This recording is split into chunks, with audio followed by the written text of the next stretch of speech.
Bonjour à tous, aujourd'hui une vidéo un petit peu spéciale d'un nouveau format que je souhaitais vous faire où je vais allier cinéma et tarot. Comment on fait ça? Eh bien j'ai regardé hier le film Metalhead. Donc pour ceux qui l'auraient deviné, qui le sauraient, qui me connaissent, je suis aussi une Metalhead et j'aime particulièrement le black metal, donc du métal extrême. Je voudrais regarder ce film, l'analyser et vous le présenter à travers mon ancien regard d'étudiante en cinéma, puisque j'ai un master en cinéma que j'ai obtenu en 2018. De mon point de vue aussi de cartomancienne, puisque j'aimerais bien vous faire le petit exercice de vous raconter cette histoire, ce scénario, à travers les arcanes du tarot. Et je vais utiliser pour ça le Murder of Crow Tarot. Et enfin, je vous donnerai mon point de vue en tant que professionnelle du funéraire, puisque j'ai mon diplôme de maître de cérémonie depuis novembre 2024, que j'ai commencé un tout petit peu à travailler dans les pompes funèbres et que c'est aussi l'avenir qui m'attend. Et si je vous en parle, c'est bien sûr aussi parce que j'y ai trouvé un grand intérêt et que je trouve qu'il est très intéressant, puisque ce film va nous parler du deuil que vit une famille islandaise dans une petite ville rurale. Comment va être composée cette vidéo? Donc première partie, pourquoi est-ce que j'ai décidé de vous parler de ce film? Pour ceux qui me connaissent déjà un peu, moi j'aime dans mon travail de cartomancienne aborder des sujets difficiles de la vie, vous accompagner lors d'étapes difficiles de la vie, des étapes dures mais nécessaires à notre évolution et à notre propre réalisation personnelle. Entre autres, les petites morts, symboliquement, on appelle ça comme ça, que nous traversons tout au long de notre vie, c'est-à-dire des épreuves difficiles qui nous permettent de grandir, de devenir un petit peu quelqu'un d'autre, de nous révéler et de nous permettre de nous connaître mieux et de développer au mieux nos ressources personnelles. Enfin, pourquoi avec le tarot? Eh bien, le tarot, c'est le miroir de ce cheminement de l'être humain. On retrouve, entre autres, là je vais me concentrer sur les arcanes majeures, on retrouve dans les arcanes majeures chaque étape que nous allons vivre durant notre chemin sur Terre. Et dans sa formation aussi tarot et pop culture que a fait Yéna il y a quelques années que j'ai suivi, elle fait un parallèle très pertinent, je trouve, entre l'écriture scénaristique, les étapes classiques d'un film hollywoodien ou autre, et enfin, de mon point de vue de maître de cérémonie, j'ai trouvé ce film très intéressant puisque le sujet principal, on reviendra là-dessus aussi parce qu'il y a pu avoir une confusion pour les métalleux, le sujet du film c'est le deuil. Et donc j'ai trouvé ça vraiment très intéressant puisque depuis quelque temps, on commence à s'intéresser à la mort dans l'espace public, dans les documentaires, dans les films. Je pense à un documentaire d'envoyé spécial qui a été diffusé il n'y a pas très longtemps. Il y a un film qui va sortir sur le deuil bientôt. Et aussi un film, je crois, qui est en ce moment sur nos écrans au cinéma qui traite de la fin de vie. Donc ça commence enfin, la mort à arriver, on commence enfin à libérer la parole autour de la mort, à aborder ce sujet dans l'espace public et dans l'industrie du divertissement dont parle le cinéma. Donc je trouve ça vraiment très important et très intéressant de libérer cette parole. Et donc dans ce film, je trouvais que le deuil au sein de cette famille était abordé de façon vraiment très intéressante. Puisque les trois, bon, il y a la protagoniste, mais il y a ses parents aussi, tous vont vivre le même deuil, mais de façon très différente. Et j'ai aussi trouvé que ce film apportait une des clés les plus importantes pour moi, selon moi, pour vivre un deuil au mieux au sein d'une même famille. Je vous donnerai ensuite mon avis général autour de ce film et j'aurai un petit mot pour mes comparses métalleux à la fin. L'identité, la fiche d'identité du film, donc il est sorti en 2013. Il est réalisé par Ragnar Bryansson. Il dure 1h37, 1h40 environ. Et il se situe pendant la fin des années 80, début des années 90.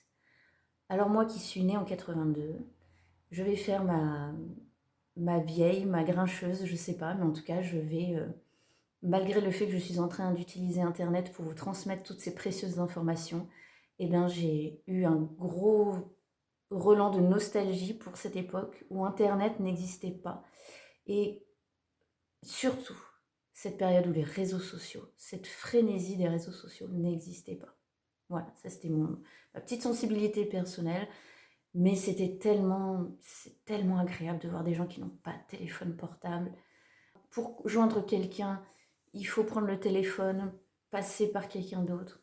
Voilà, c'était ma petite nostalgie personnelle. Je vais préparer maintenant mon scénario à partir des arcanes majeures, donc du Murder of Crow Tarot. Donc je vais commencer à analyser le film avec ces cartes et ensuite je vous ferai un résumé, je l'espère, exhaustif de cette histoire. Donc Metalhead, un film islandais de 2013. À très vite. Salut à tous. Alors, je me suis replongée dans mes petites notes de ma formation que j'avais faite Tarot et Pop Culture de Iéna. Et j'ai sorti mes arcanes majeures du Murder of Crow Tarot. Je me suis refait un petit peu le film rapidement.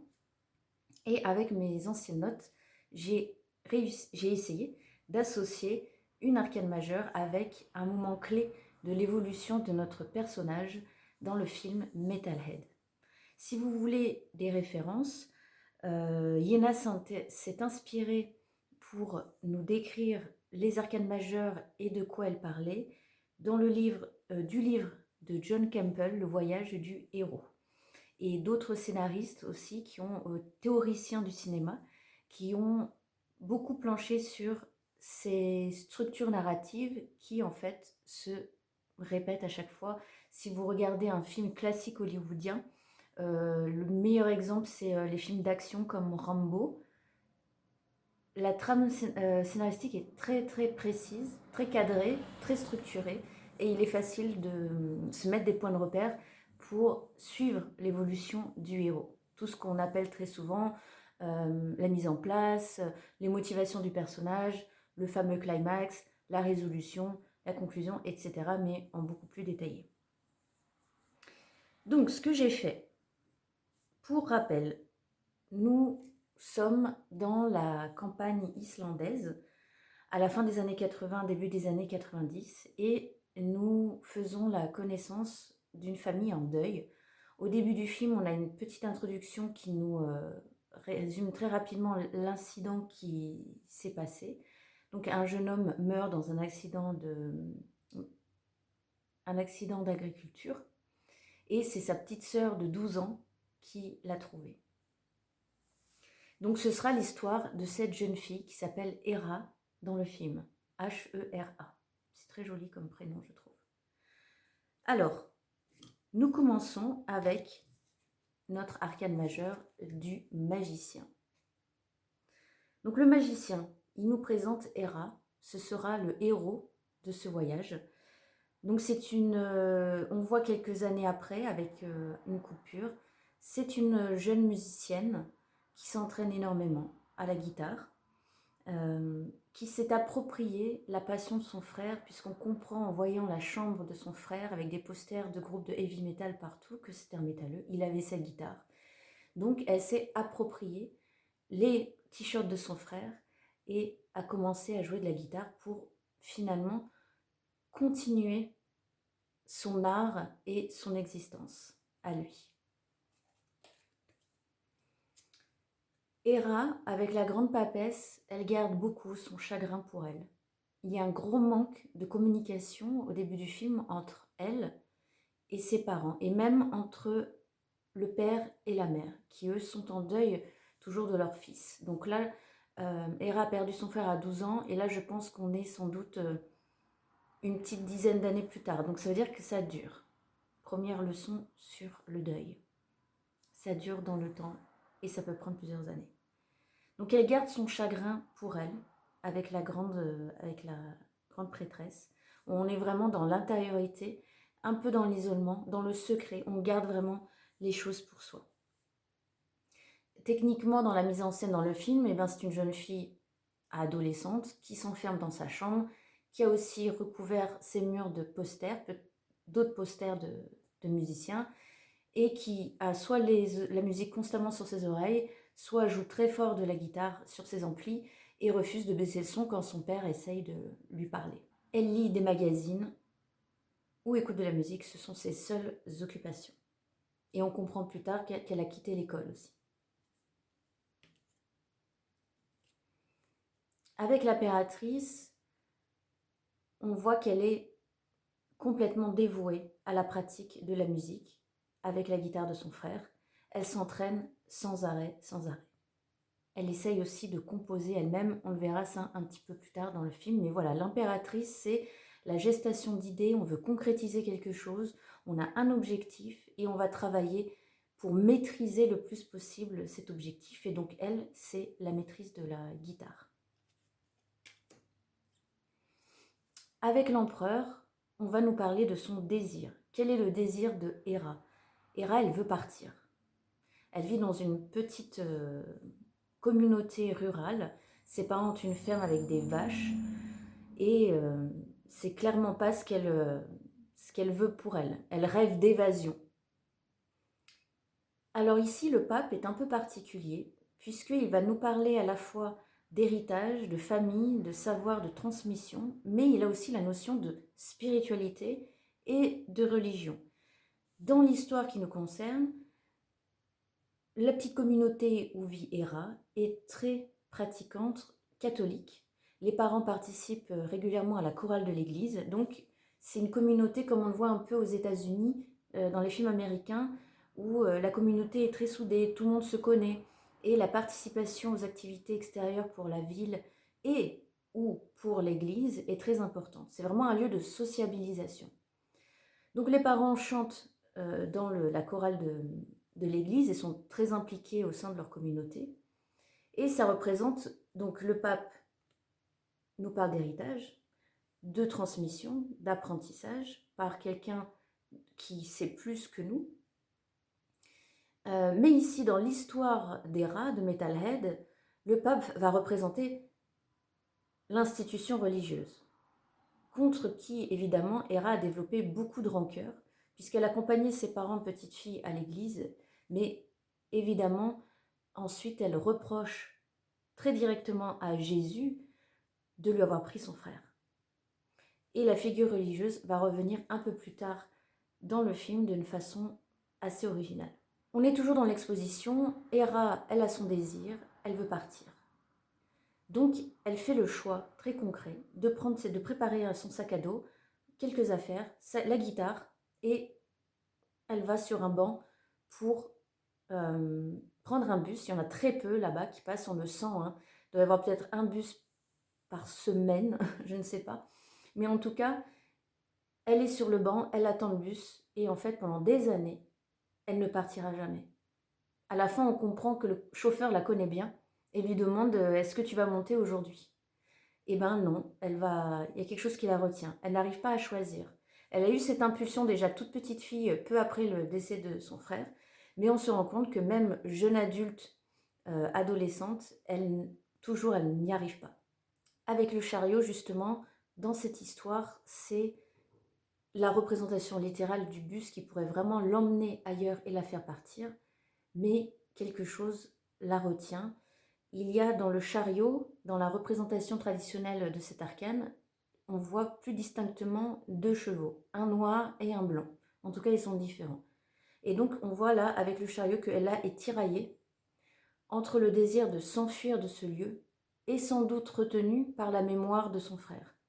Et techniquement aussi, peut-être, la peur de se lancer toute seule, aller débarquer dans la ville avec juste son sac à dos et une guitare et sans doute pas de revenus puisqu'elle vit chez ses parents. Je pense qu'il y a ça aussi qui la retient, le côté purement pratico-pratique et financier et le côté émotionnel aussi. Donc elle n'arrive pas à diriger les deux chevaux qui se trouvent sur le chariot, qui pourraient la mener beaucoup plus loin et lui permettre de se réaliser. Le chariot, on fonce, on prend les choses en main et on va se réaliser. on part. La force, elle va résister carrément plutôt Hera. Elle va, pendant très longtemps, presque tout le film, on va la voir errer, essayer de lutter, sans comprendre vraiment ce qui lui arrive, à part qu'évidemment elle est en peine toujours de la perte de son frère. Mais elle va lutter sans arrêt. Et intérieurement, là c'est plutôt une lutte intérieure, justement entre ce lion enragé et ce personnage qui essaye de le maîtriser. Dans le tarot, c'est vraiment, on demande un moment de pause, un moment justement pour retrouver ses forces intérieures, essayer de contrôler ses impulsions, ses émotions. Et c'est ce que Hera va essayer de faire tout au long du film. Elle va se débattre avec toutes ces émotions qu'elle aura beaucoup de mal justement à contrôler et à maîtriser. Avec l'ermite, là, ça va être aussi un côté plutôt négatif de l'ermite puisqu'elle va complètement s'isoler. On la voit boire régulièrement. Son père fabrique un espèce d'alambic local que finalement, ça va être complètement abandonné puisqu'ils vont comprendre que leur fille se saoule. Elle va faire du petit vandalisme en allant voler un tracteur chez un voisin, carrément tenter le diable et essayer de se tuer en lâchant le volant, fermant les yeux. Enfin voilà, elle fait plein de phrases comme ça, elle s'enferme littéralement dans sa souffrance. Et elle prend, ses parents évidemment commencent à être un peu désemparés, ne savent pas comment faire avec elle. Et elle va prendre un travail pour leur faire plaisir à l'abattoir de son village. Mais là aussi, ça ne va pas se passer tout à fait comme prévu, puisque toujours provocante, toujours en colère finalement de cet événement inconsolable, et bien avec la roue de fortune, elle va tout faire basculer, elle va se faire virer. C'était, je pense, sa dernière chance, puisque toute la communauté la connaît. Tout le monde subit un peu ses frasques depuis des années. Les gens comprennent sa souffrance, mais ils en ont marre, puisque elle fout le bordel, voilà, un peu partout. Et donc, à l'abattoir, elle va refuser de mettre une charlotte sur sa tête. Elle va être insolente, je ne vous donne pas tous les détails, et elle va aller jusqu'au point de se faire virer. Donc, roue de fortune ici, c'est basculement total. On aurait pu croire que elle avait trouvé quelque chose pour s'occuper, pour faire quelque chose de sa vie, parce qu'on se doute bien qu'elle est bossée à l'abattoir, c'est pas forcément un avenir, mais c'est un conditionnement des personnes de sa classe sociale, puisqu'ils sont beaucoup à travailler là-bas, évidemment. Mais donc là, c'est le basculement, non, peut-être dernière chance, elle se fait virer. La justice, eh bien, la justice ici, toujours un petit peu de son côté négatif, va mettre Hera face à les conséquences de ses actes. Et ça va passer par la rencontre, le retrouvaille d'une aussi ancienne amie d'enfance qui, elle, est partie, qui, elle, a trouvé son équilibre. Elle est partie à la ville, elle a trouvé un métier qui lui plaît, elle est professeure, comme sa maman l'était, ils étaient tous, ces enfants-là, de cette génération, profs de sa maman, et elle est partie, et elle vit une nouvelle vie à la ville, elle se sent complètement épanouie. Et pour Hera, c'est un miroir très désagréable, très humiliant, puisque cette jeune fille est éclatante. Ils ont joué le contraste en la faisant très blonde, et Hera est une brune aux très longs cheveux noirs.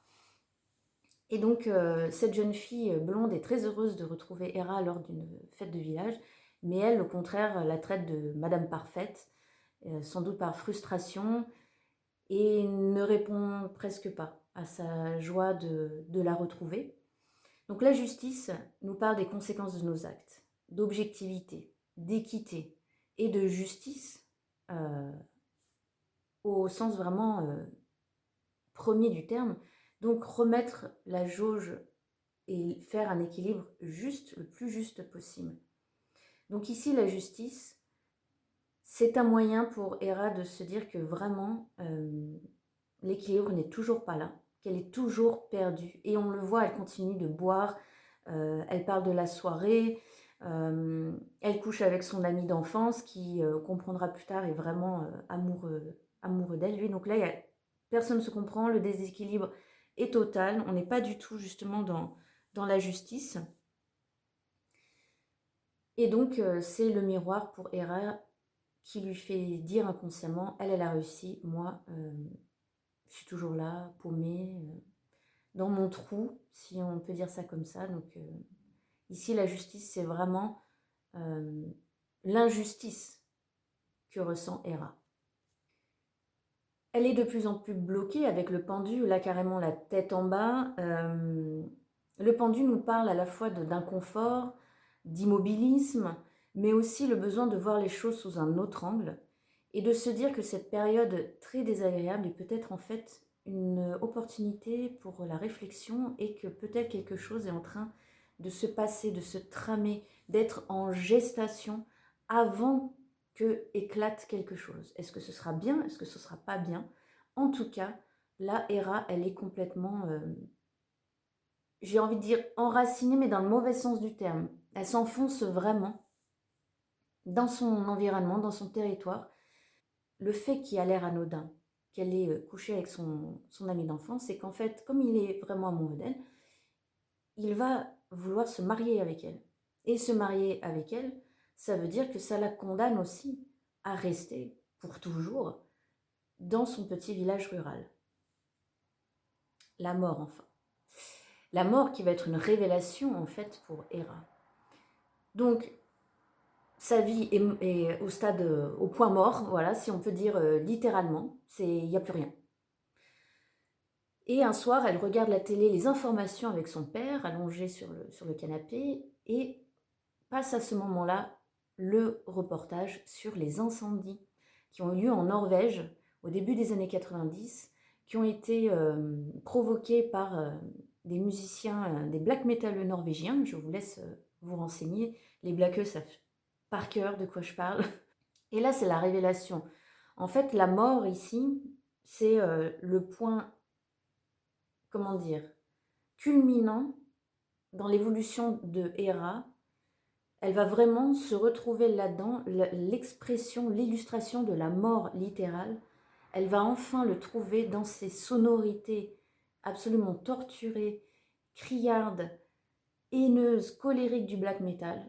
Elle va enfin trouver sa voix dans les deux sens du terme pour se dire, voilà, ça y est, je sais comment je vais pouvoir exprimer cette mort, ce deuil, cette souffrance, cette peine, de tout mon cœur, de toutes mes cordes vocales, de toute ma cage thoracique, ça va pouvoir sortir comme ça. Ça va être donc la solution pour Hera, dans laquelle elle va se retrouver. Pardon, j'ai eu un chat dans la gorge juste avant. Et aussi le fait, je pense, de se dire qu'elle n'est plus seule, qu'il y a d'autres gens comme elle ou qui ressentent un peu les mêmes choses qu'elle ailleurs. Pas qu'elles sont du deuil, mais la colère, la haine, la frustration, le rejet, etc. Et d'ailleurs, ses parents vont visuellement le voir puisque leur fille va transformer carrément son apparence puisqu'elle va arriver un jour à table avec un corpse paint complet. Le corpse paint, pour les gens qui ne connaissent pas, c'est les chanteurs, musiciens de black metal, les groupes de black metal, pour certains, aiment se grimer complètement de blanc et se faire un maquillage noir assez terrifiant, j'imagine. Moi, j'ai tellement l'habitude, macabre, si vous voulez, pour leur prestation sur scène et pour leur image. Et c'est l'exemple parfait, c'est l'affiche du film, la photo du film. Pour essayer de tempérer, de calmer un peu leur fille, les parents font appel aux prêtres de leur paroisse, de leur communauté, pour recevoir des conseils. Et on en est donc à la tempérance. Donc la tempérance qui va essayer de fluidifier la communication, les échanges, qui va tenter d'apporter un peu de soin, un peu de guérison à tout ce qui se passe en ce moment. D'ailleurs, le prêtre a une très bonne question lorsqu'il voit les parents, c'est lorsque votre fils est mort, est-ce que vous avez été aidé? En gros, est-ce que vous êtes allé voir un psy ou un thérapeute? Parce que ça fait quand même beaucoup de temps, beaucoup d'années, et vous essayez de gérer ça tout seul depuis toutes ces années, et ça n'a pas l'air d'apporter vraiment des effets bénéfiques. Donc un peu du bout des lèvres, le père répond on a une bonne communauté, on est bien intégré. En gros, si on veut parler à quelqu'un, on peut. Sauf que ce ne sont pas des thérapeutes, ce ne sont pas des psys, ce ne sont pas des professionnels de l'accompagnement. Bref. Du coup, il demande au prêtre d'aller discuter avec Hera et ça va marcher. Ça va marcher un petit peu parce qu'il se trouve que ce prêtre est lui-même amateur de heavy metal. Je ne vous dis pas tout, mais il lui prouve que c'est un vrai fan et que durant sa jeunesse, lui aussi a beaucoup écouté de métal, que ça l'a sauvé, que ça l'a aidé. Donc en fait, elles se sont comprises. Puisque lui, qui est beaucoup plus adulte, qui a fait son parcours, qui est beaucoup plus mature, lui, il sait pourquoi elle se réfugie là-dedans. Il est connaisseur comme elle essaye de le tester un peu sur ses connaissances et elle se rend compte qu'elle a quelqu'un de fiable. Et en plus, la surprise énorme, jamais elle n'aurait pensé que ce soit derrière les habits d'un prêtre qu'elle puisse trouver quelqu'un qui la comprenne. Pour autant, il y a toujours un peu de méprise, elle est toujours perdue, toujours à vif, et elle va régulièrement le provoquer avec beaucoup de maladresse. Elle a pensé que même pouvoir aller plus loin avec lui, mais lui reste fidèle à ses convictions, à ses valeurs. Et parallèlement, avec ce diable, on voit les parents commencer enfin à se libérer de ces liens de douleur et de peine autour de la disparition de leur fils. Il commence enfin, le père commence un peu à craquer, vraiment il n'en peut plus de cette souffrance, de ces non-dits. Et c'est sa femme qui, elle aussi, on le voit plusieurs fois dans le film, est dans un mutisme, elle est perdue dans ses pensées, il y a quelques secondes, elle n'est pas là. Et finalement, le père craque, commence enfin à dire qu'il n'en peut plus. Donc il commence à parler, à mettre des mots sur ce qu'il ressent. Sa femme peut-être enfin comprend, réalise que lui aussi souffre, puisqu'avant ils étaient dans le mutisme, et elle lui dit ne t'inquiète pas, on va s'en sortir ensemble. Et puis il y avait une incompréhension aussi entre eux à un moment, les envies n'étaient pas les mêmes. L'un voulait débarrasser la chambre du fils, et pour l'autre, surtout pas, on n'y touche pas, c'est comme un sanctuaire. Vous verrez que ça va évoluer bien sûr au fil du film et du développement de la guérison des parents. On arrive à la tour, donc il y a un choc. Il y a quelque chose vraiment d'irréversible auquel Hera ne s'y attendait pas, justement comme elle est toujours un peu confuse. Elle se rend compte que ses parents vont mieux et se rapprochent beaucoup. En effet, ils partagent des moments plus sereins, en amoureux, ils chantent ensemble, ils prennent l'apéro ensemble, mais elle se sent toujours très seule, puisque le dialogue entre elle et ses parents n'est toujours pas rétabli. Du coup, elle va se rendre chez le prêtre et faire une grosse maladresse, lui faire un peu du charme, essayer de le séduire. Elle a cru qu'il pouvait se passer quelque chose entre eux, et là, elle se fait mais vraiment remettre sur le droit chemin, en fait, c'est-à-dire que le prêtre, il n'est pas là pour ça. Il était là juste pour lui offrir une oreille empathique et respectueuse, un peu de soutien. Et elle se fait rejeter. Elle ne s'y attendait vraiment pas. Donc pour elle, c'est vraiment le choc de la tour, c'est tout s'effondre. C'était peut-être un espoir, une porte de sortie, je ne sais pas. Elle pensait pouvoir trouver un compagnon comme ses parents s'entendent aussi bien. Et là, c'est le choc. La tour, on déconstruit, on casse tout. Il faut tout recommencer.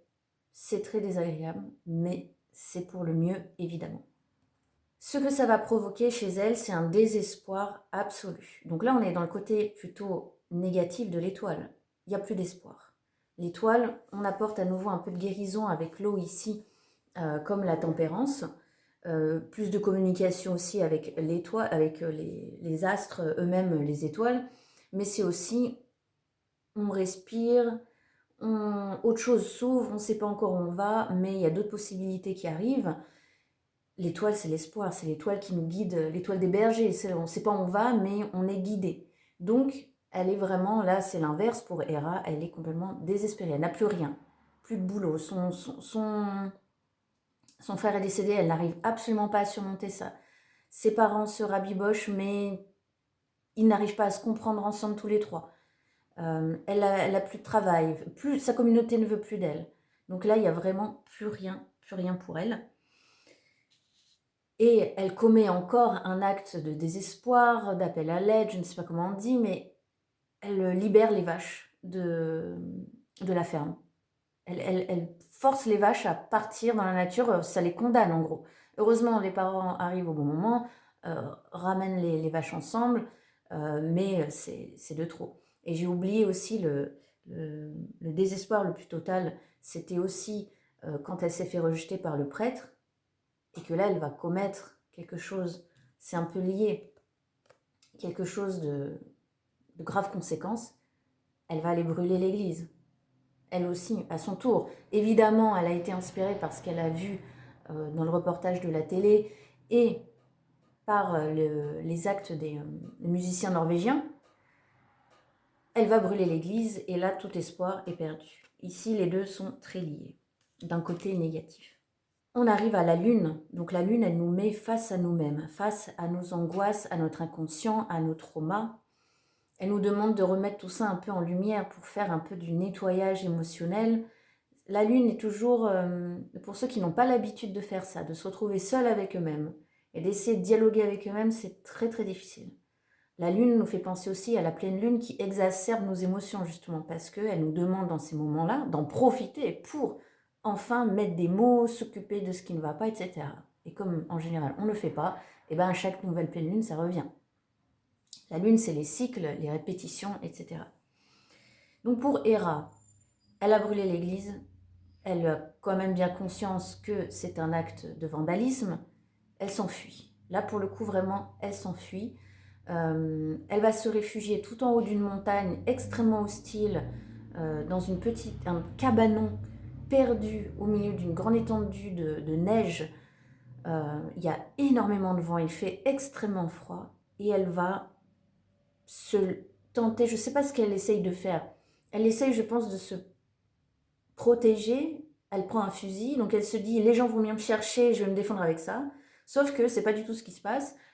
Son père pense que ça y est, après cet acte-là extrême, elle a décidé de repartir à la ville. Donc en fait, personne n'ira la chercher. Puisque on se dit, bon bah voilà, elle a vraiment fugué pour de bon, comme elle essaye de le faire depuis le début du film, depuis ses 12 ans. Après un tel acte, elle s'est enfuie à la ville. C'est une évidence pour eux. Et elle se laisse un peu mourir dans cette nuit. Elle manque de mourir de froid. Et un soir, où vraiment on pense qu'elle va mourir d'hypothermie, elle a la vision de son frère. Avoir la vision de son frère, ça va la ramener à la raison. Et là, on passe au soleil. Elle reprend donc ses esprits, et elle retourne à son village pour retrouver tout simplement un peu de chaleur, un peu de réconfort, de légèreté. Et d'ailleurs, elle fait un choix très particulier, parce qu'elle ne va pas retourner chez ses parents, elle va retourner chez son ami d'enfance, qui est amoureux d'elle depuis toujours, à qui elle s'est donné un moment dans le film, et qui, lui, quand il la voit arriver, pour lui, c'est inespéré. Et il se trouve qu'à ce moment-là précis, elle pense arriver chez lui, qui sera tout seul avec son père, et en fait, il y a tout, je ne sais pas comment dire, un comité, enfin, il y a une réunion de village à ce moment-là, chez lui, au moment où elle rentre. Le jugement. Eh bien, littéralement, elle va passer un petit jugement, on va dire, mais elle retrouve les siens et ils vont être extrêmement compréhensifs. Ils vont, parce qu'ils comprennent malgré tout, elles leur font voir depuis des années de toutes les couleurs, mais ils comprennent sa détresse. Donc ils vont, le jugement c'est la renaissance, c'est retrouver sa place parmi les siens, être accueilli aussi par des gens comme soi, donc dans lesquels en fait on se retrouve. Donc elle revient un peu, retourne un peu à sa source, elle est acceptée, on lui pardonne tout, et en fait c'est tout le village qui a décidé de se rassembler et de participer à la reconstruction de l'église que Héra avait brûlée. Elle est tellement à nouveau bien intégrée qu'elle se met en ménage avec son meilleur ami, donc elle vit avec lui et avec le père à domicile. Elle ne s'habille plus du tout avec l'événement de son frère. Elle s'habille comme toute autre femme, très simplement, de toute sa communauté. Elle s'ennuie. Elle fait du tricot. Elle vit une vie normale, entre guillemets, comme sa mère, quoi. Mais on sent que elle fait quelque chose qu'il faut faire. Elle n'est pas non plus malheureuse, mais c'est pas quelque chose dans lequel elle s'épanouit.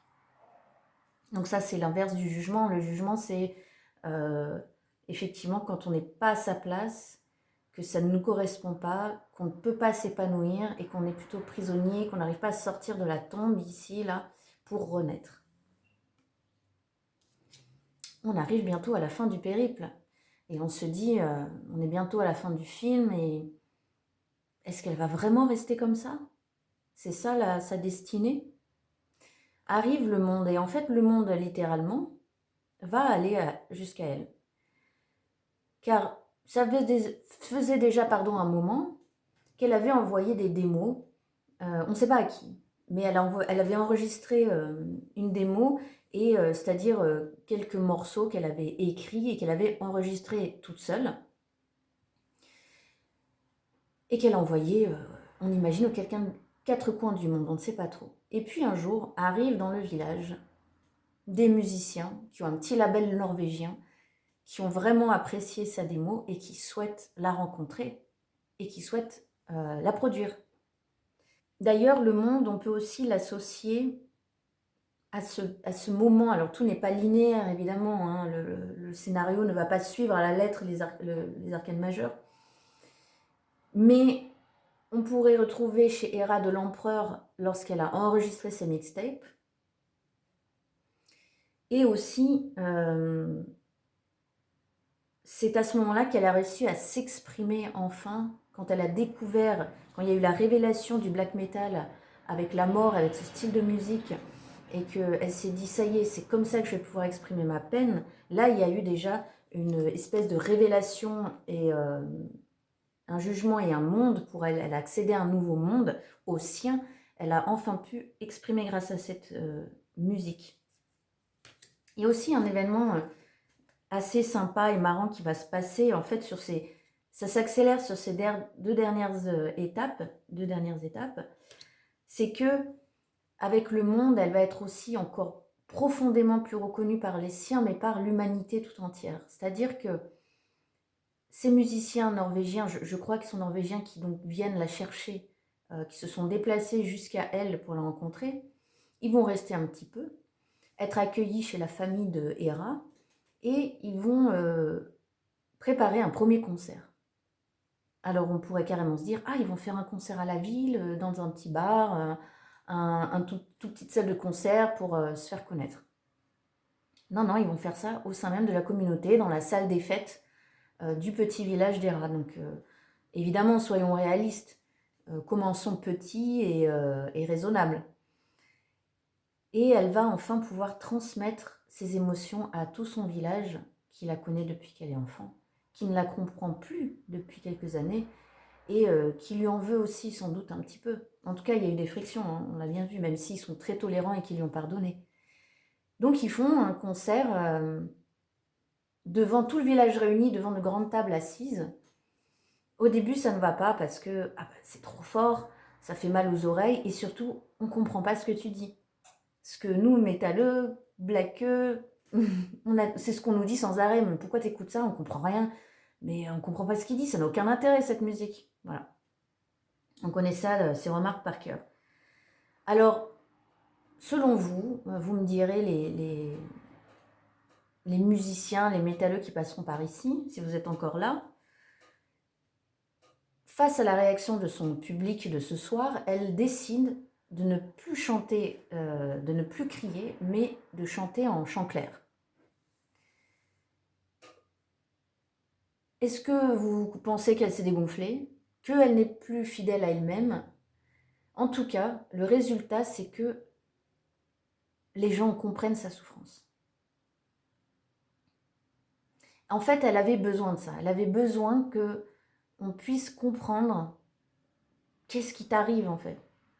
Pourquoi tu as fait tout ça? Et les gens, en fait, Quand ils arrivent enfin à comprendre les paroles de ces textes, tout s'apaise. Ils la regardent avec le sourire, puisque eux-mêmes, en fait, se reconnaissent dans ses propres souffrances, dans ses propres paroles et dans ses propres mots. Eux-mêmes savent très bien qu'ils connaissent ce genre de peine. Ce sont des sentiments universels. Et même le prêtre, de là où il est, l'encourage d'un petit hochement de tête, etc. Même si les premières réactions étaient désagréables, il l'encourage en disant « Allez, vas-y, continue quand même ». Donc ça, j'ai trouvé ça très sympa.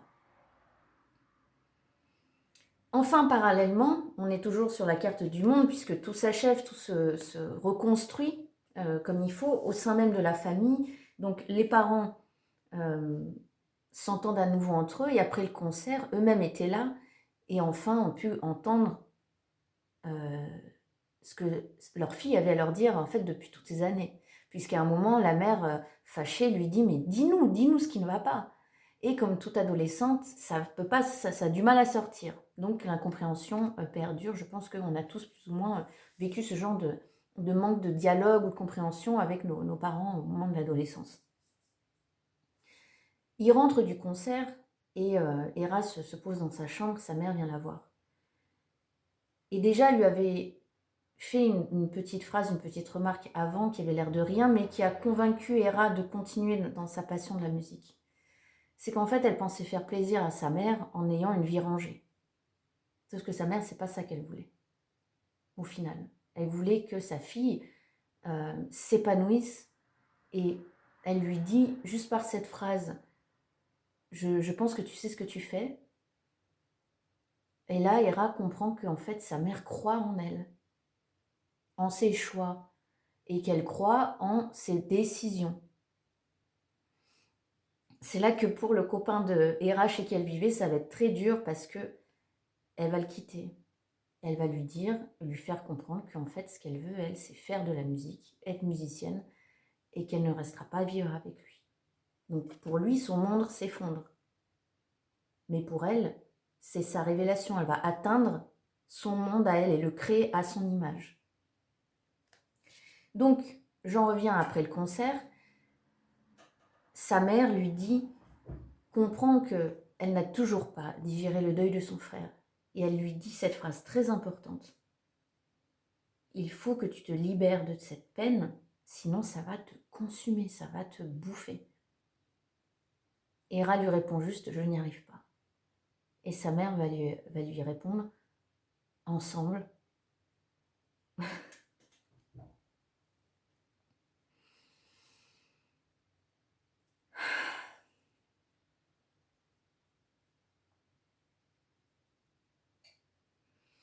Je vais le garder pour être honnête, mais je ne pensais pas avoir les larmes aux yeux. Sa mère va lui dire, ensemble, c'est possible. On va guérir ensemble.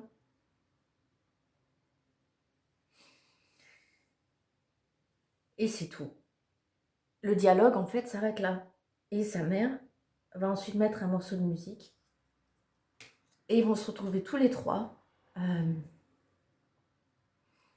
Hera et ses parents en train de danser comme des petits fous.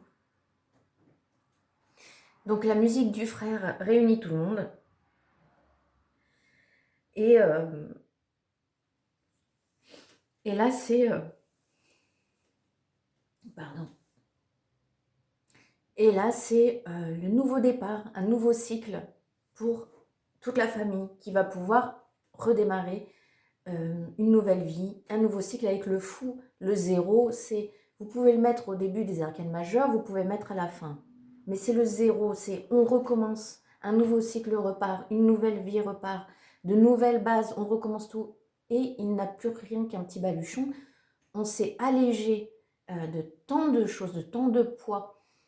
Ce deuil, ce manque de communication, de la parole qui n'arrive pas à sortir. Ils se sont libérés.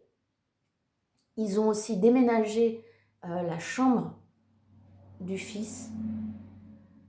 Ce n'est pas effacer sa mémoire, c'est juste laisser de la place pour repartir. La vie continue, c'est ce que la mère dit à Hera d'ailleurs. quand elles se retrouvent toutes les deux avant qu'ils se mettent à danser tous comme des fous. Voilà. Pouf.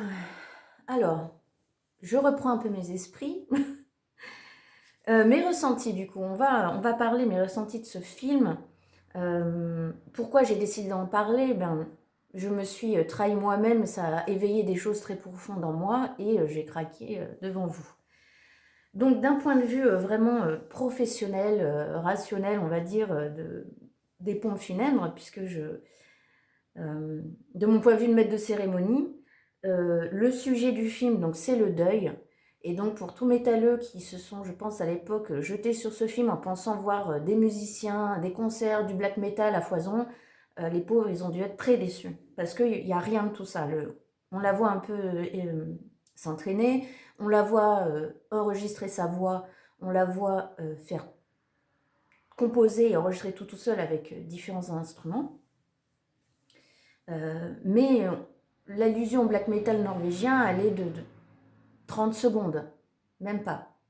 Et on n'entend pas particulièrement de black metal dans le film. Donc le sujet du film, c'est le deuil, et particulièrement, je trouve que ce qui était intéressant, c'est le deuil des adolescents. Parce qu'un adolescent, alors elle a 12 ans quand son frère meurt, c'est très brutal, c'est elle qui le trouve, qui le voit, qui voit le sang, qui voit le corps, c'est terrible. Donc l'adolescent est encore en train de se construire à ce moment-là. Donc un adulte, évidemment, va être très peiné par la perte. Un parent, en plus, perd son enfant, c'est encore plus... Ce n'est pas naturel, c'est pas prévu, c'est pas dans l'ordre des choses. Mais elle, c'est elle qui a trouvé le corps, qui allait prévenir ses parents. Elle a dû se construire à partir de ça. L'adolescence, c'est le moment, on le sait tous, où il y a une crise identitaire. On n'est plus un enfant, on est en transition. C'est une petite mort, l'adolescence. On passe du monde de l'enfance au monde adulte. Donc il y a beaucoup de choses déjà à la base qui se passent en nous qu'on ne comprend pas du tout. Et là, advient un deuil brutal, elle va se construire à partir de ça. Et donc, c'est très intéressant de voir une des réactions possibles d'adolescents qui vit un deuil, et le deuil d'un frère, en plus d'un grand frère qui, visible, on ne sait pas quelle était leur relation avant, mais c'était son grand frère. C'était l'aîné de la famille, donc il avait un titre, une place un peu particulière. Donc elle a dû se construire adolescente à partir de ça, se chercher, savoir qui elle était à partir du deuil de son frère. Visiblement, soit elle l'aimait beaucoup, ce qui est logique, soit elle l'admirait beaucoup, puisque ce qu'elle décide de faire, c'est d'être lui. Elle prend ses t-shirts et elle décide de devenir un musicien et un guitariste comme lui. Donc elle s'est complètement identifiée à lui. Ce qui serait intéressant de voir plus tard dans l'évolution du personnage, mais là je pars dans mes délires, c'est adulte, qui est-elle devenue ? Puisqu'elle s'est appropriée une partie de l'identité de son frère et s'est développée à partir de ses goûts, de sa musique, de sa pratique d'un instrument, mais elle, qui est-elle au final? Voilà, donc ça pose des questions intéressantes sur le développement psychologique de Hera plus tard. Là, on peut imaginer tout ce qu'on veut. Ce que j'ai trouvé aussi très intéressant, c'était comment était filmé le deuil entre les parents. Et ça donne des clés très importantes pour toute personne qui vit ce genre de choses, donc nous tous finalement, mais ce qui était vraiment juste de montrer, je trouve pour moi, c'est le rythme de chacun. Alors évidemment, personne ne vit le deuil de la même façon au sein d'une même famille, ça il faut bien le comprendre. Et ensuite, le père et la mère ne sont pas du tout au même rythme au début. Et ça, c'était très intelligent de le montrer, parce que c'est ce qui arrive à chaque fois. J'ai participé il n'y a pas longtemps à un groupe de parole sur le deuil. Il y avait 2 sœurs qui ont perdu leur père il y a peu de temps. Les réactions ne sont pas les mêmes. Une des sœurs était devenue avec une amie qui elle-même avait perdu son père brutalement et très jeune, elle avait 20 ans. Les 2 hommes, c'est très amusant, étaient des musiciens, ils faisaient de la guitare. Pour l'une des copines, elle voulait que ses enfants manipulent, jouent de la guitare, s'en servent, fassent du bruit avec, et qui sait devenir des futurs musiciens comme leur grand-père qu'ils n'auront pas peu connu. Et son amie, au contraire, c'est tu ne touches pas à la guitare. personne n'a le droit de s'approcher quand même si, mais personne n'a le droit d'y toucher. C'est une relique. Donc il faut bien prendre conscience que le deuil, chacun va réagir à sa façon. Pour certains, la vie continue. Pour d'autres, on ne touche pas à ce qui appartenait au défunt ou ce qui représente le défunt. Dans les deux cas, c'est une façon de continuer à le faire exister. Ce sont deux situations et réactions complètement opposées, mais elles sont là et elles existent. Il faut bien en avoir conscience.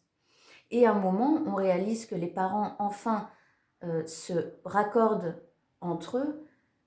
Et j'ai trouvé ça très beau, puisqu'au début, la mère ne veut absolument pas qu'on touche à la chambre de son fils, alors que le père, lui, il a besoin de passer, entre guillemets, à autre chose. Hein. C'est une expression pas très belle, mais il veut pouvoir...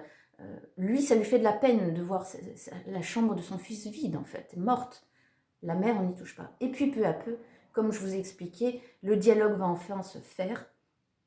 Et c'est la mère qui va dire à son père, à son mari, il faut vider cette pièce. Il faut qu'on avance. Et je trouve cette scène très belle lorsque tous les deux, ensemble, enlèvent les posters au mur, plient les vêtements, mettent dans des cartons. Ils le font ensemble. Et la force des gestes comme ça, des rituels, matérialiser quelque chose, c'est très important dans l'étape du deuil aussi. À nouveau, je le répète, chacun va le faire à son rythme, quand il est prêt. Mais c'est un moment primordial, charnier, pour avancer, passer à la suite. Parce que ça matérialise, comme les obsèques elles-mêmes matérialisent l'absence et la séparation.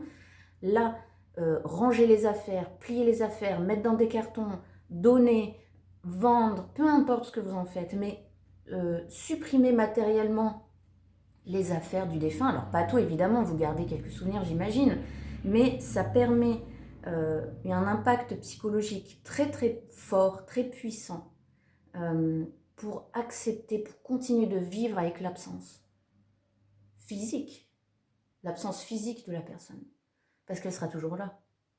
Elle vivra dans vos mémoires, la personne sera toujours en vie, mais physiquement, ça va permettre d'accepter enfin cette séparation et cette acceptation va permettre de poursuivre les autres étapes du deuil. Le deuil, c'est apprendre à vivre sans l'autre. Ok ? On ne finit jamais un deuil. C'est très important aussi, ça à comprendre.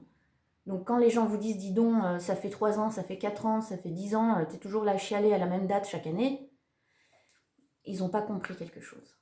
Et vous ne culpabilisez surtout pas, le deuil, ça n'est pas exact. Ça prendra son temps, ça se vit personnellement, chacun à sa façon. Et il y aura des allées-venues. Il y a des jours ça ira mieux, il y a des jours où ça ira moins bien. Vous apprenez à vivre avec le trauma de l'absence. C'est aussi simple que ça. Pas facile, mais simple dans les étapes et dans le regard objectif de votre situation. Donc ce film, pour moi, filme le deuil de façon très juste et très intéressante. Autre ressenti très personnel, ça se passe dans un pays du Nord. Et en tant que métalleuse, et surtout black métalleuse, vous me direz ce que vous en pensez, si vous vous reconnaissez aussi là-dedans. Il y a une grande tolérance envers nous, envers notre espèce de métalleux, black métalleux. Alors évidemment, dans certains pays, ils sont cathos, hein, très cathos, en Norvège aussi, ils sont très cathos. Ça peut leur faire peur, comme tout occidental qui voit un métalleux dans la rue. Surtout qu'eux, ils ont eu en Norvège des églises brûlées. Mais malgré cette peur, cette inquiétude, on n'est pas... c'est mon ressenti de touriste quand je suis allée en Finlande. C'est-à-dire que ça fait partie de leur culture et de leur histoire, à tel point que ça fait aussi partie des musiques qui passent à la radio, comparé à chez nous, ce qui fait que lorsqu'on se balade dans les rues là-bas, on est à peine regardé. Au pire, un petit coup d'œil comme ça et c'est tout. C'est-à-dire que tout ce que j'ai ressenti, ce qui était sympa à voir dans ce film, c'est que des métalleux, black métalleux, accueillis dans la famille des rats, d'une simplicité et avec une chaleur, mais Ils s'en fichent de qui ils sont, de leur apparence avec les cuirs. La seule chose qui les intéresse, c'est, tu as vu, ces jeunes hommes ont fait des heures de voyage pour te rencontrer. Donc vous avez fait tout ça pour notre fille, venez, on vous accueille chez nous, vous mangez avec nous, on vous héberge, etc. On vous fait visiter la ferme, on échange sur nos vies respectives. Tout simplement, ils ne voient pas le costume de métalleux, ils ne voient pas les cheveux longs non plus, ils voient juste des jeunes hommes motivés, des musiciens qui ont fait beaucoup d'efforts pour rencontrer leur fille. Et moi, j'aurais bien aimé ressentir ça aussi quand j'étais adolescente, et mon parcours moi-même de métalleuse, et même encore aujourd'hui, même si avec le Hellfest, commençons pas à partir là-dessus, mais le métal extrême a été de plus en plus démocratisé. Le black metal reste quand même le mouvement le plus controversé, le plus extrême, et quand on est regardé dans la rue, on est vraiment des bêtes. Je sais pas si vous ressentez ça encore aujourd'hui. Moi, je sors un peu moins, donc je vais juste dans les festivals, dans les concerts, donc ça va, mais à mon époque, à l'adolescence, c'était vraiment extrêmement mal vu, quoi. On était insultés, on était moqués, voilà. Vous me direz, vous, tiens, vos propres expériences, ça m'intéresse. Moi, je suis qu'allée en touriste en Finlande pour l'instant et j'ai senti la différence. Comme à nouveau, je vous dis pas qu'on est accueillis les bras ouverts. On a quand même un look un peu particulier. Mais c'est pas comme en France. Surtout en France. Le perso du prêtre, je l'ai beaucoup aimé. Alors peut-être que vous trouvez ça kitsch, cliché, un peu gnangnan, mais voilà, j'ai trouvé ça justement très intéressant parce qu'on en a des prêtres métalleux aussi en France qui arrivent à faire la part des choses et qui reconnaissent leur part d'humanité entre eux. La musique, elle nous sert à nous soulager de nos émotions humaines. La spiritualité nous appelle à autre chose, nous suggère qu'on peut grandir et dépasser tout cela. Mais en attendant, on est incarné dans un corps et de chair humain. On a un cerveau avec des émotions, des réactions chimiques qui fait qu'on traverse la colère, la peur, la tristesse, et qu'il faut que ça sorte d'une façon ou d'une autre. On a tous en soi après plus ou moins de noirceur en nous, mais il faut que ça sorte, il faut que ça s'exprime, il ne faut pas que ça fasse peur. Il y a juste beaucoup de gens blessés qui n'ont pas réussi à trouver une oreille. Et le prêtre est encore plus crédible aux yeux de Héra parce que lui a été un adolescent qui a beaucoup écouté de heavy metal. Donc elle se dit, lui, il va pouvoir me comprendre.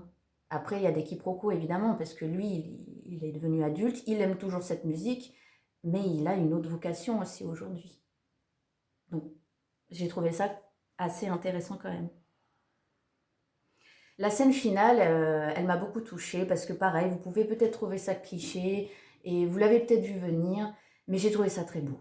Les parents, la musique, les parents qui arrivent à, à renouer avec leur fille par la musique du frère en fait et de leur fils à l'origine, puisque c'était lui le métalleux de la famille au départ. Donc la famille lie tout le monde, voilà, elle rapproche, elle guérit tout le monde, et c'est le frère qui... moi j'ai senti ça comme ça, hein, c'est ma lecture personnelle, c'est cette musique, l'apport de ce frère il réunit tout le monde. La musique du frère réunit toute la famille au final. La clé principale que j'en ressors vraiment de ce film, qui est très intéressant pour les gens qui y auront été sensibles, c'est la parole. Tout passe par la parole. D'abord, la parole. Il y a beaucoup, beaucoup de choses qui n'osent pas être dites lors d'un deuil. On se fait beaucoup d'idées, on culpabilise tout seul très facilement dans notre coin. Et vraiment, c'est le moment de trouver une oreille. D'abord une oreille à qui on puisse tout dire. Pas quelqu'un qui vous donne des conseils non demandés ou qui vous balance une morale maladroite, parce que les gens ne sont pas préparés, vos amis, votre famille ne sont pas prêts à vous entendre, ne sont pas prêts à accueillir votre souffrance, parce qu'eux-mêmes ne sauront pas comment réagir, ne sauront pas quoi vous dire, ils seront très gênés d'être comme ça sans ressources à vous transmettre. c'est là qu'il faut voir des professionnels. C'est là qu'il faut se faire aider, il faut se faire accompagner. La parole, trouver la bonne personne à qui pouvoir exprimer tout ce qui se passe en nous. Même si on ne comprend pas, mais dire à quelqu'un, je ne comprends pas ce qui m'arrive. Dire les faits, objectivement, je ne vais pas bien, je suis triste, je suis en colère, je ne comprends pas ce qui m'arrive. Je me sens seule. Juste avoir quelqu'un à qui le dire déjà, c'est le début de tout. Donc la parole, d'abord la parole pour moi c'est la clé la plus importante. Ce film aussi permet de nous faire comprendre la raison de nos erreurs. Hera, elle est perdue très longtemps, elle fait plein de bêtises. C'est peut-être de la psychologie très rapide, facile, et je vous balance ça comme ça, mais c'est vrai, pensez que derrière tout acte comme ça, désespéré, extrême, des erreurs, voilà, mais c'est la souffrance derrière qui n'aurait pas réussi à s'exprimer, qui n'a pas réussi, ça fait une révolte mal placée, certes, mais dites-vous qu'il y a quelqu'un qui souffre derrière, et qu'il y a des solutions, et que la personne, elle regrettera logiquement à un moment ce qu'elle a fait, et demandera pardon. Mais voilà, ça c'est un petit stéréotype classique de base, mais qui est là, qui existe, derrière beaucoup d'erreurs, d'actes manqués, d'actes maladroits, d'actes douloureux qui font de la peine aux autres. Derrière, c'est une option, il peut y avoir beaucoup de souffrance. Je pense que c'est un film à remettre sur le devant de la scène. C'est pour ça que je m'y suis intéressée, que j'ai voulu faire cette vidéo, ma première vidéo aussi longue, sur ce sujet du deuil, puisque, comme je le disais au début, la mort commence enfin à revenir dans le débat public. Enfin, on commence à parler de la mort. Et vous savez que je suis ambassadrice pour l'association Happy End. On essaye donc de permettre aux gens de parler d'un sujet tabou. Tout ce qui est tabou, tout ce qui est caché, ça pourrit, ça ne peut pas avoir du répondant, ça ne peut pas recevoir de l'aide. Donc, avec Happy End, on crée dans l'espace public un café, un bar, un pub, un restaurant, un petit groupe de parole où chacun pourra dire tout ce qu'il ne peut pas dire ou ne pense pas qu'il ne peut pas dire à ses proches ou à sa famille. Le prochain sera le 3 mars à Mélan. Si ça vous intéresse d'y participer, inscription gratuite, n'hésitez pas à me contacter. J'en parle de temps en temps sur mes réseaux aussi. Maintenant, mes ressorties très personnelles, quoi. Pour l'instant, c'est personnel depuis le début, hein, mais j'aurais aimé, moi, avoir les opportunités qu'a eu Hera avec ses parents. C'est pour ça que j'ai été saisie d'émotion tout à l'heure. C'est pour ça que j'ai commencé à pleurer, parce que j'ai trouvé ça tellement beau. En une seule phrase, il fallait pas grand-chose pour soulager le cœur de la jeune fille. Juste sa mère qui lui fait comprendre qu'elle croit en elle et qu'elle croit qu'elle sait ce qu'elle fait, que Hera sait ce qu'elle fait. Et ensuite qu'elle lui dit, ensemble on va y arriver, ensemble on va surmonter ce deuil. Rien qu'y penser, ça revient.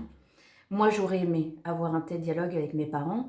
Alors je suis émue, je ne suis pas triste. Parce que j'ai eu beaucoup d'heures de psy, de thérapie tout au long de ma vie de jeune adulte. Et pour travailler tout ça, en fait, le travailler, ça veut dire se libérer de tout ça. Et pour pouvoir mieux vivre avec. Parce que ce qui nous a forgé dans l'enfance et l'adolescence, ce sera toujours là. Toujours, toujours, toujours. Par contre, le défi, c'est apprendre à vivre bien avec. Donc, ce sera toujours là. Et c'est pour ça que tout à l'heure, j'étais remplie d'émotions, puisque ça m'a rappelé ma propre histoire. Moi, j'ai eu des relations très difficiles avec mon père. Avec mes parents, on ne pouvait pas se parler. J'étais malheureuse, ils ne comprenaient pas ce qui m'arrivait, moi non plus. Je suis allée très loin dans l'autodestruction, très jeune. Et aujourd'hui, je suis heureuse d'avoir pu trouver des personnes qui ont pu m'écouter. Juste m'écouter. Je n'avais pas forcément besoin de quelqu'un qui me parle en face. Après, si, au bout d'un moment, j'ai besoin de thérapie, je voulais comprendre, donc il fallait qu'on m'explique ma psyché, qu'est-ce qui se passait. Donc ça, c'est bon, j'ai trouvé. Et j'aurais aussi beaucoup aimé avoir eu les mots pour faire comprendre plus tôt à mes parents ce que la musique que j'écoutais était pour moi et à quel point elle était vitale, que c'était pas un caprice, que c'était pas nul, que c'était pas inutile, que c'était pas bête, que c'était vital en fait. Tout ce qui dénigrait comme ça, c'était moi qui dénigrais en fait, parce que j'en avais besoin, je ne pouvais pas m'exprimer autrement. C'était une question de survie, cette musique. J'aurais aimé leur dire ça avant, mais c'était pas possible. Et mon parcours est ce qu'il est, et je suis très heureuse de m'en être sortie, d'avoir compris tout ça, d'avoir vécu tout ce que j'ai vécu pour, je l'espère après, avec mes accompagnements et le tarot, pouvoir vous apporter aussi les prémices d'une guérison. J'en profite pour, bien sûr, répéter que je ne suis pas thérapeute, je ne suis pas psy, je suis premier secouriste en santé mentale, ça par contre c'est un fait, j'ai suivi une formation pour ça. En fait, on est là pour écouter, accompagner au mieux les gens ensuite vers le soin donné par des professionnels de la santé mentale, ok? Donc moi, j'essaye de faire ça avec les programmes que je suis en train de créer, j'essaye de mettre ça en place pour vous permettre un espace où vous vous sentirez surtout d'abord accepté tel que vous êtes, non jugé et écouté d'abord. Vous puissiez un peu vider votre sac.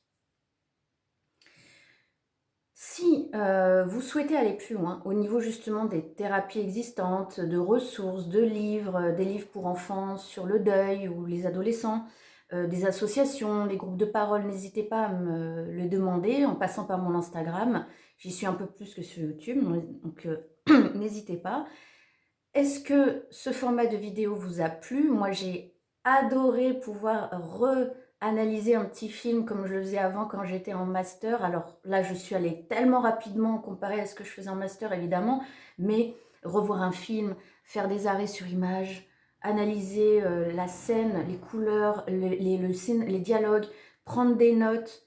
Vraiment, ça m'a rappelé mon passé d'étudiante en cinéma, en master. J'ai vraiment adoré faire ça, donc je pense que si un film me parle à nouveau à ce point-là, je le referai. Et puis au passage, j'espère aussi que vous avez pu voir un petit peu le lien avec les arcanes majeures.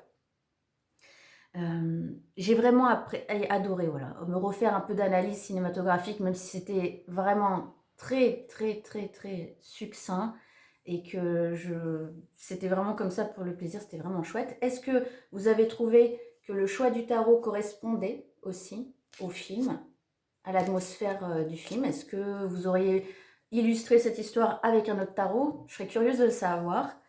On se retrouve pour ceux qui sont à Grenoble. Vous pouvez me rencontrer le 12 et le 13 avril à Saint-Martin-d'Hères au Salon du Mieux-être, où justement je vais vous présenter mes programmes d'accompagnement avec le tarot. Je vais aussi faire un atelier d'initiation au tarot, vous pouvez vous inscrire. Et je proposerai aussi des lectures de tarot de 15 minutes que j'appelle entretien avec les cartes, parce que je veux que vous compreniez bien, que les consultants qui viennent me voir comprennent qu'on va dialoguer, qu'on va avoir un échange et que le tarot sera notre support de réflexion et de discussion.